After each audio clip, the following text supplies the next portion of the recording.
Malegaon blast मामले में आरोपी पूर्व सांसद प्रज्ञा सिंह ठाकुर को अब एनआईए कोर्ट से जो है बरी कर दिया गया और इस समय में जो है राजधानी भोपाल में उनके बंगले पर आप देख सकते हैं कि इस प्रकार से जो उनके समर्थक इस समय आपको दिखाई दे रहे होंगे। बड़ी संख्या में धीरे धीरे कर जो है समर्थक यहाँ पर पहुँच रहे हैं और जश्न की तैयारी की जा रही है।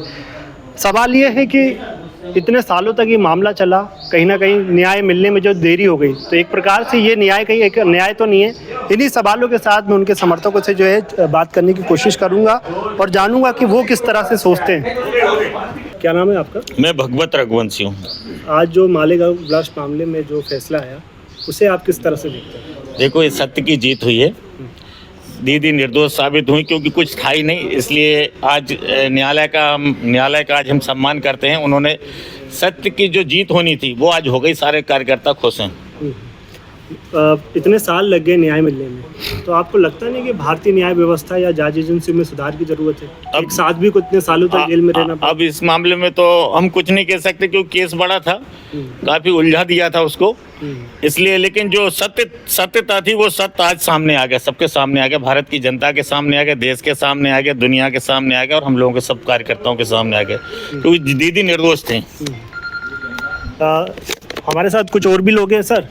जिस प्रकार से जो है हिंदू आतंकवाद की थ्योरी को स्थापित करने की कोशिश की गई, अब ये फैसला आ चुका है, तो इस पर आप क्या सोच रहे हैं? क्या है, समाज में सभी प्रकार के लोग रहते हैं।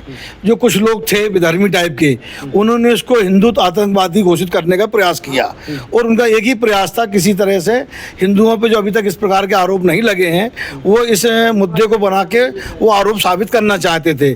पर वो अधर्मियों की हार हुई है और सत्य की जीत हुई है और हिंदू सनातन धर्म की जीत हुई है। इसके लिए हम न्यायालय को बहुत बहुत धन्यवाद देना चाहते हैं और सभी कार्यकर्ताओं में इस बात को लेकर उत्साह है। विलंब तो हुआ है न्यायालय प्रक्रिया में, पर जो भी हुआ है वो अच्छे के लिए हुआ है, वो अच्छा हुआ है।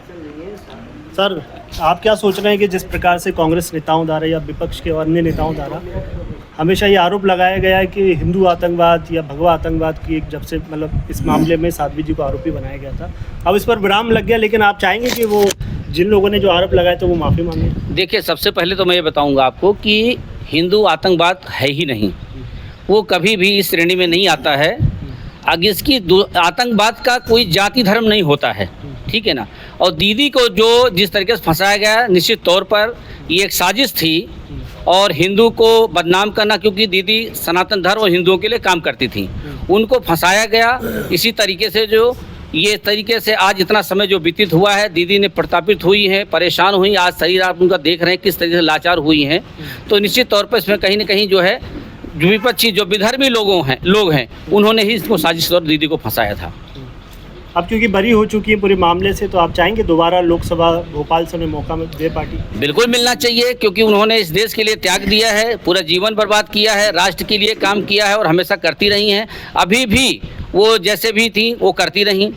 शरीर से जिस तरीके देखते हैं आप किस तरीके लाचार थी, लेकिन हिम्मत करके आज अगर कोई दूसरा व्यक्ति हो तो शायद इस तरीके से चल भी नहीं सकता। लेकिन ये गॉड गिफ्ट है, भगवान का दिया हुआ उनको आशीर्वाद है, जो निश्चित तौर पर आगे जाएंगी और बढ़ेंगी और काम करती रहेंगी, देश के काम करेंगी। वो राजनीतिक दोष मतलब इस प्रकार से हस्तक्षेप किया गया, पूरे मामले को डाइवर्ट किया गया, लेकिन उस चक्कर में जो असली आरोपी तो छूट गए, तो उस पर आप क्या सोच रहे हैं? देखिए, राजनीतिक से मैं ज़्यादा उसमें नहीं कह सकता हूँ, लेकिन जो जीत की बात हुई है न्यायालय में जो हुआ है वो बहुत अच्छा हुआ है। पूरा देश खुश है, पूरा राष्ट्र खुश है और हम सब कार्यकर्ता खुश हैं इस जीत से। Subscribe to One India and never miss an update.